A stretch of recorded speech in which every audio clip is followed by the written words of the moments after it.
Selam alejkum, dok se vozim prema hotelu, rekao da ispričam jednu priču ovako koja je jako interesantna kao lekcija, pogotovo pošto smo ovdje u Dohi, Katru, zemlji koja je sada malo izolovana pod bojkotom od strane ovih komšijskih država. Pa mislim da je ova priča vrlo važan jedan podsjetnik za nas muslimane i pogotovo u ovom kontekstu gdje se sad nalazi. Pa kaže, bila 3 bika živjela u džungli. Jedan je, kaže, bio bijeli, crni i crveni. I oni su živjeli u džungli toj, a sa njima je negdje pored njih je bio lav koji ih je vrebo, ne bi li ih pojeo.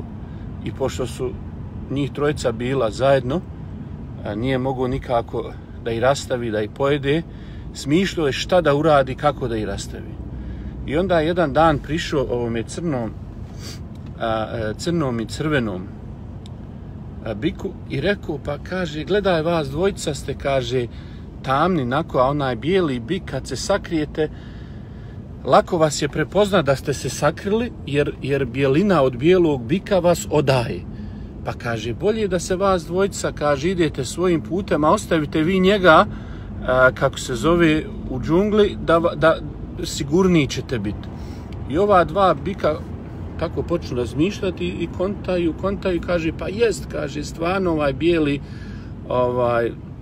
odaje nas, ne može da se kamuflira u toj bijeloj boji, a nas dvojica ovako, znaš, tamna boja, lakše se kamuflirati, puno ćemo sigurniji, bolji i jači biti ako se odvojimo od bijelog bika koji nam predstavlja problem. I ova dva bika se naravno odu svojim putem, misleći da će to dati snagu i zaštitu, tako dalje. Kad su se odvojili od ovog bijelog bika, dođe lav bijelom biku koji je tada bio sam i pojede ga.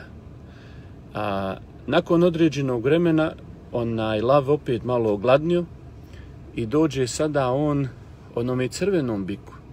Kaže on onom crvenom biku, znaš šta, kaže, ti si crven, a i ja, vidiš, lav crven.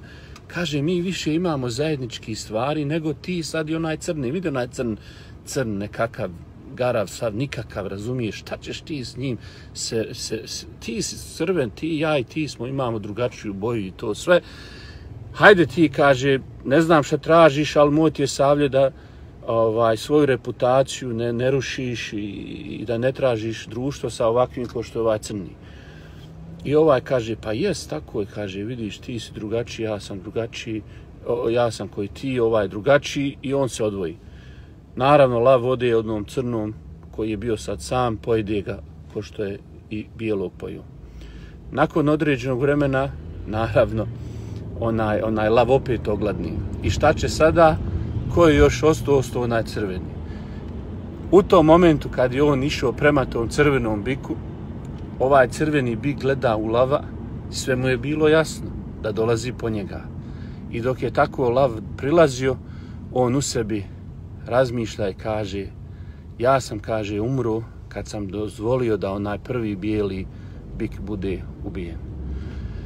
Znači, crveni lav je umro u stvari na dan kad je dopustio da ih lav zavadi i da lav izolira onoga bijelog, i na taj dan kad je bijeli umro i crveni, samo što nije znao, bila je ta zakašnjela reakcija. Tako da je nama ovdje danas među vukovima i lavovima i ajkulama drugim koje plivaju oko nas, koji nas rastavljaju i dijele, ovo je vrlo važno podsjećanje da ako hoćemo da nastavimo da živimo, da se moramo zbiti, ujediniti, ne smijemo padati na koje kakve ove fore i fazone koji nam ovi pričaju i koji pokušavaju da povećaju razlike da ne bi bili zajedno.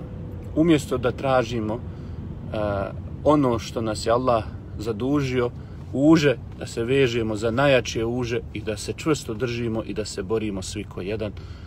Eto, samo jedna ovako brza lekcija. Nadam se da ima smisla. Selam alejkum.